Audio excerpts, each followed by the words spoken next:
ఈ మాట గుర్తుపెట్టుకోండి. నా గురించి ఎవరూ ఆలోచించట్లేదు, నన్ను ఎవరూ పట్టించుకోవటం లేదు, నేను ఏమైపోతున్నానని కనీసం నన్ను అర్థం చేసుకునే వాళ్ళు లేరు, నేను ఎందుకు బతకాలి, సస్తే బాగుండు కదా అని అనుకునే వారలారా, మీ విషయమై చింతించువాడు ఒకడున్నాడు. ఆయన పేరు నజరేయుడగు యేసు. మీ కొరకు విజ్ఞాపన చేసేవాడు ఆయన. నీ విషయంలో దృష్టి నిలిపి నిన్ను విడువక ఎడబాయక భూమి మీద నీకు తోడై ఉన్నవాడు ఒకడున్నాడు. ఆయన పరిశుద్ధాత్మదేవుడు.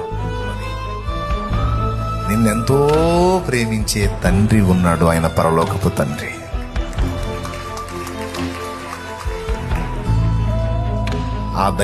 ఆ త్రిత్వం, త్రియేకుడు నీ కోసం ఉన్నాడు. ఆయన నీకు భరోసా ఇస్తాడు. ఏమన్నా తెలుసా? ఏ వెర్రి ముఖమా నువ్వు, పిచ్చి ముఖంలాగున్నావు నువ్వు, మధ్యలో ఏర్పడిన బంధాలు మధ్యలో తెగిపోతాయి, ఎప్పటికీ తెగిపోని బంధం మనదమ్మా అంటాడు ఆయన. నాయనా, ఎప్పటికీ తెగిపోని బంధం మనది నాన్న. నువ్వు ఎందుకు వాళ్ళు వీళ్ళు పట్టించుకోలేదని బాధపడతావు? నేను లేనా? ఎంతవరకు ఉంటారు నాన్న వాళ్ళు? నీ ఉనికికి కారణం నేను, నీ గమనానికి కారణం నేను, నీ ముగింపుకు కర్తను నేను. నీ ఆరంభం నాతోనే, నీ గమనం నాతోనే, నీ ముగింపు తర్వాత కూడా నాతోనే.